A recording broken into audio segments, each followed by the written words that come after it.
It's time now for Trail Tales. Goodnight, Obama. In the Great White House, politicians were all moving about, for the two-term leader was over and out. Obama out. The party had lasted for much of 8 years. It started much stronger than Howard Dean's cheers.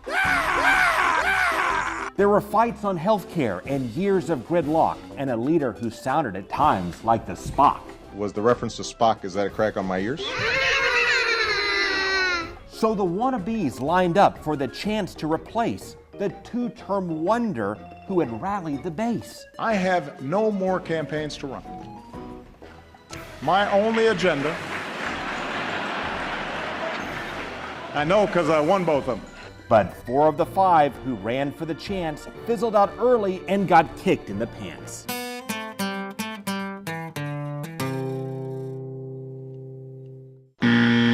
Goodnight, O'Malley, and his hail to the chief. Goodnight, Jim Webb, who was having a beef. People are going back and forth here for 10 minutes here. Let's start by trying to get in this conversation for about 10 minutes. I've been waiting for 10 minutes. This hasn't been equal time. Unless somebody mentions my name, I can't get into the discussion. He could not save his time or woo the base because he was constantly counting and bad out of place. I often sound like a Republican in a room full of Democrats, or a Democrat in a room full of Republicans, and actually I take that as a compliment. Why did he lose? Well, because they lacked money and name ID and nobody knew who they were, not even President Obama. Jack O'Malley? Where's Jack? All right, not Martin. So goodnight, Martin, and goodnight, Bed, and goodnight to the senator who was over his head. You voted for the very bill that made banks bigger.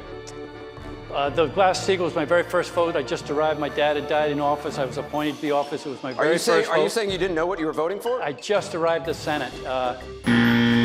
He seems nice. Bless his heart. Mr. Speaker, I wish I had something profound to say today, and I don't. And goodnight to the senator who took his last stand in a fight to the end as he was leading the band.